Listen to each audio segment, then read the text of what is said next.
Everyone, Chris here, and I want to talk today about coffee, cutting out coffee, what coffee is doing to you, and how I've spent the last nearly 4 months free of coffee, and I feel amazing. I'll never drink coffee again, even though I was a massive coffee addict. And I learned from this guy who had a lot of research on coffee, and he's really speaking a lot of truth with coffee, which resonated. Because how many times do you meet people who are like, "Oh, coffee makes me anxious. It makes me anxious, makes me like this, it makes me jittery. Oh, but I need my coffee." And I've read so many books on this and so much information. And when you sometimes read this information, you can see it, but you can never get off the coffee. And what I've realized is that we are addicted to fear. We're addicted to the state of fear, the fight or flight, the anxiety. If I could explain coffee now, it is a cup of liquid anxiety. Yeah, but I mean, I will probably lose, this video might get mixed reviews. People do still like it, and that's people's journey, and everyone's truths differently. But I actually really stand by the opinion as I don't think it is a good thing. um what it's actually doing to the body. There's a lot of research which I've looked into, and what it's doing is it's putting you into a fight or flight. Your body feels like, it's reacting to, it's a poison. It's a poison which is in plants, and that's what coffee is. When you first taste coffee, it's not nice, it's very bitter, you want to spit it out.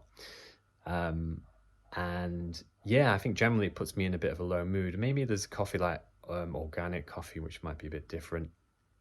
But what I found is I was addicted to that state of fear, being fearful, wanting, you know, to feel like, oh, I want to feel alive, basically.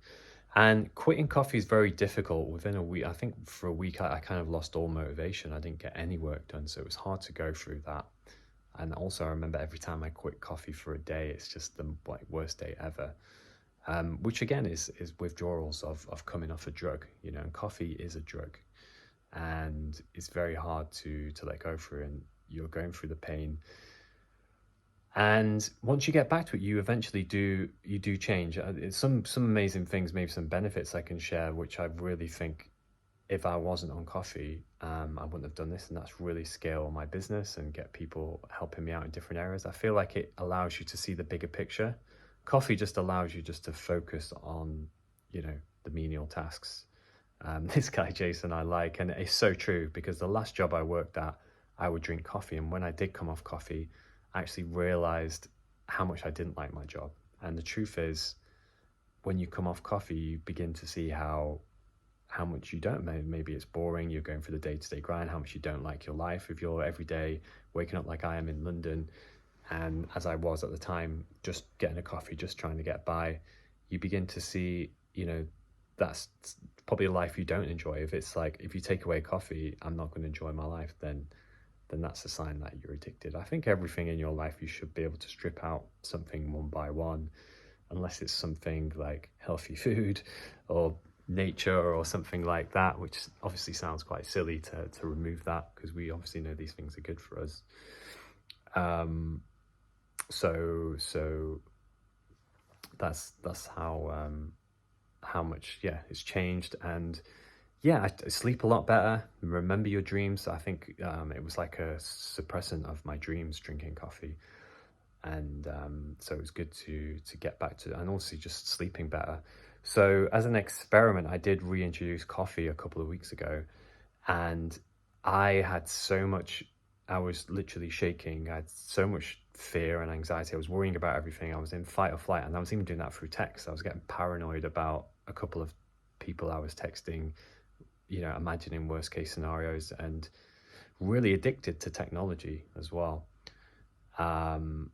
So and then I couldn't sleep that night, and then the next day I was still a bit anxious, and the following night I didn't sleep well again. So it was just like, what, that was just the final straw for me, because when I quit coffee a few times before, I then got back into it, because I started to think my life, it was always something good. But when I didn't feel like in the mood for working, and I had some coffee, then I thought, oh well, I'll drink coffee. But sometimes you got to listen to your body, and you can't force yourself to be in a certain state. Obviously at the time I had some work to do, and sometimes it can be good just to force yourself to work. A good alternative is cacao, and even some people look at that and say, well, there's caffeine in it. I think whenever I drink cacao, I'm normally in a good mood.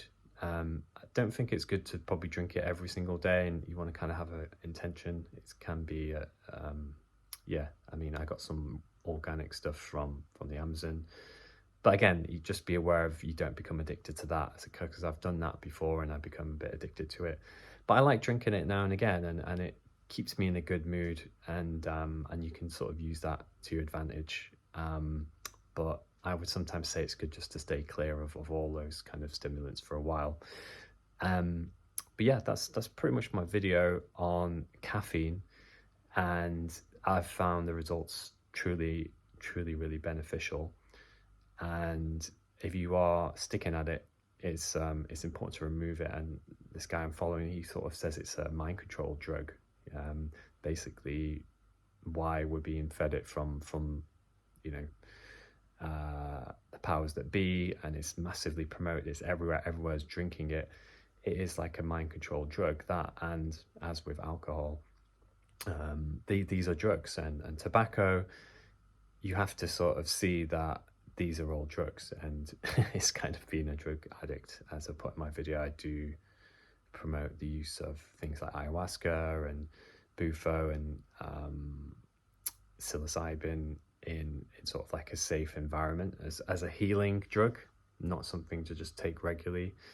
And I think these are great teacher plants, but I wouldn't recommend the sort of conventional drugs. And also, where's the coffee coming from? The alcohol, it's the quality of it. It's not really organic coffee, and the tobacco you have here is not the kind of, the good quality they would smoke in tribes and stuff like that. So so yeah, that really got me off it, and it made me that, we are kind of, not the mind control stuff, but also our subconscious. We're drinking coffee because everyone else is drinking coffee, because it's everywhere. You walk down the street, everyone's holding a coffee, and it's been proven that's why we do it, because we want to be in the tribe. Every movie has coffee in it, and it has done for a while, but now even the trailers, like most trailers that come out now, especially for like comedy movies and stuff, they're always holding coffees, drinking alcohol, all this sort of stuff. So you just think, oh, everyone's doing it, so I'll do it. And now you're paying a lot of money. In the UK, you're paying £3 something just for a black coffee,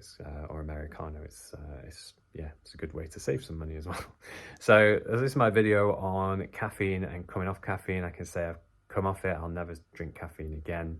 At times, like maybe coca-cola, or I wouldn't have a black tea. Sometimes I've had decaf, but there is just some still milligrams. You'll notice after a while, you are still sensitive to 2 milligrams of caffeine in a decaf coffee, which sounds crazy because it's like 120 milligrams in normal coffee, and maybe that much in chocolate. Or but I would say for the challenge, just go 1 month or go 1 week, 2 weeks without it, and just start to notice the difference. Go for a month, bring it back in again, go for another month, bring it back in again. Just keep taking it out, bringing it in again, taking it out, bringing it in again, and eventually I guarantee you'll probably come off it, because the benefits of not having it is better than just drinking it all the time. But it's hard to see when you're in that hole. But if you are waiting for a moment in the day to have your drug, to get your high, to see the barista, and you feel like it's like a heavenly moment, then there is something there. That